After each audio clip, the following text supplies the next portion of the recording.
ভারতের রাজধানী দিল্লিতে শিক্ষার্থীদের শান্তিপূর্ণ বিক্ষোভে পুলিশের নির্যাতনে ক্ষোভ প্রকাশ করেছেন দেশটির বিনোদন জগতের তারকারা। তাদের অনেকে আবার সংহতি প্রকাশ করে রাস্তায়ও নেমেছেন। মেডিকেলে ভর্তি পরীক্ষার নিট টেস্ট কেলেঙ্কারি ইস্যুতে বিক্ষোভে উত্তাল নয়াদিল্লি। গত ৩ মে প্রশ্ন ফাঁসের ঘটনায় ২১ জুন পুনরায় ভর্তি পরীক্ষা নেয়ার পর ফলাফল কারচুপির অভিযোগে রাস্তায় নামেন শিক্ষার্থীরা। জোরালো হয় শিক্ষামন্ত্রী ধর্মেন্দ্র প্রধানের পদত্যাগের দাবি। এই অবস্থায় শিক্ষার্থীদের দমাতে অভিযান চালায় দেশটির পুলিশ, আর এতেই উত্তেজনার পারদ এখন তুঙ্গে। রাজধানী নয়াদিল্লি থেকে উত্তাপ ছড়িয়ে পড়েছে গোটা ভারতে।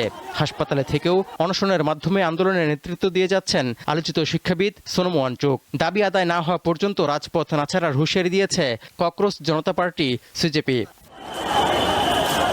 প্রতিবাদের সুর জোরালো হচ্ছে ভারতের বিনোদন জগতেও। আন্দোলনরত শিক্ষার্থীদের সাথে কণ্ঠ মিলেছেন সঙ্গীত শিল্পী অরিজিৎ সিং, জনপ্রিয় গায়ক হানি সিং এবং আরমান মালিকও সংহতি প্রকাশ করেছেন। শিক্ষার্থীদের উপর পুলিশি অভিযানের ঘটনায় ক্ষোভও প্রকাশ করেছেন এসব সঙ্গীত শিল্পীরা। এর আগে আন্দোলনের প্রতি একাত্মতা প্রকাশ করে রাস্তায় নামেন বর্ষিয়ান অভিনেত্রী শাবানা আজমি ও অভিনেতা প্রকাশ রাজ। সমর্থন জানিয়েছেন অভিনেত্রী পুনম পান্ডে সহ আরও অনেক বলিউড তারকা। শিক্ষার্থীদের সমর্থনে এগিয়ে আসছে বিজেপি বিরোধী রাজনৈতিক দলগুলো।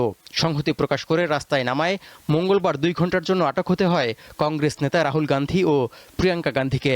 ছাড়া পাওয়ার পর শিক্ষামন্ত্রী ছাড়াও স্বরাষ্ট্রমন্ত্রী অমিত শাহর পদত্যাগ এবং প্রধানমন্ত্রী নরেন্দ্র মোদীর ক্ষমা চাওয়া সহ ৫ দফা দাবি জানান রাহুল গান্ধী। শিক্ষার্থীদের আন্দোলন উত্তেজনা বাড়তে থাকায় বুধবার দিল্লির ১৬টি গুরুত্বপূর্ণ মেট্রো স্টেশন সাময়িকভাবে বন্ধ ঘোষণা করা হয়। তৌহিদুর রহমান, দীপ্ত, বার্তা কক্ষ।